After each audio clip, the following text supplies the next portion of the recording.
Good morning, isang mapagpalang Biyernes na umaga sa inyong lahat. At dito po tayo sa Barangay Sabang, Santa Cruz, Zambales. Dito sa beach sa Dalampasigan ng Barangay Sabang. Titingnan natin ang paglalambat ng mangingisda. So ganito ang buhay mangingisda, talagang nakasuong sila sa dagat. Hindi nila iniinda ang lamig. Siguro kaninang madaling araw pa itong mga to dahil nung nilatag nila yung lambat nila. So atin po tignan kung ano ang kanilang ginagawa o may nahuli na ba sila.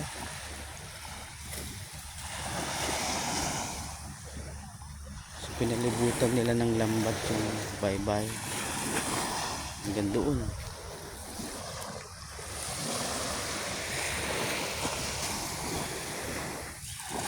Tingin ko baka may mahuling isda rito kasi malawak yung lambat nila, pero sa bye-bye meron silang nilating lambat na yan. May ilang bangka.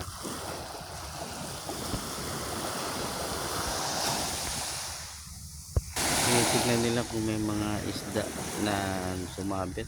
So tatlo lang silang maghahatak nito. Mukhang mabigat to.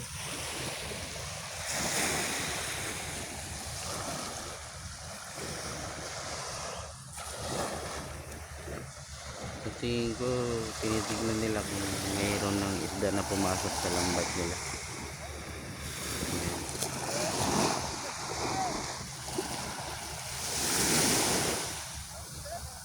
Ayun, may nahuli si kuya.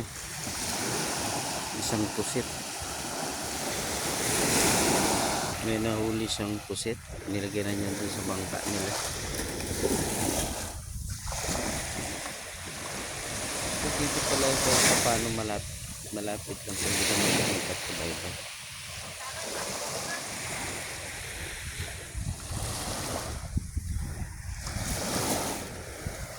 Matiyaga rin silang naglalambat.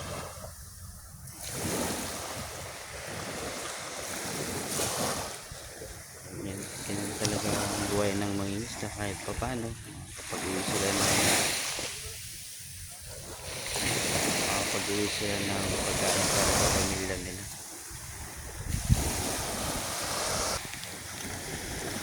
Yan, meron na raw silang nahuli pero nasa bangka. Dahil simula pa pala dun yung lambat nila, nilatag nila dun sa layo-layo. So dito na inanod. So nahila, dito na pala nahila nila. Yung mga nakuha na sila, so nasa bangka. So guys, uwi na tayo. Kasi hindi tayo gaano makalapit sa kabila kasi yung alon.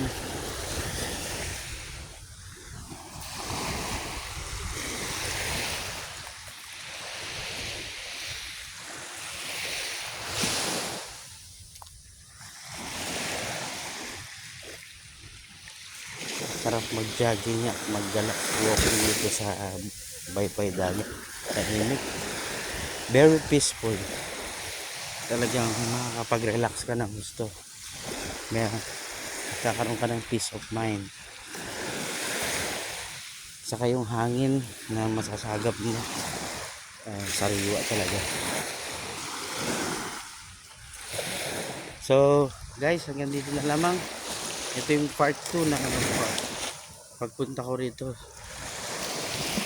Ito yung huling video ko dito sa Barangay Sabang. Part 2 ko ng video ko kanina bago tayo pumasok.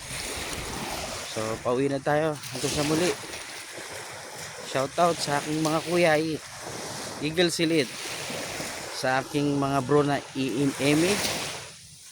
Yan, sa aking mga Santa Cruz Cruisers Bikers, Kapajakers, and most especially sa Triple J Cellphone Repair.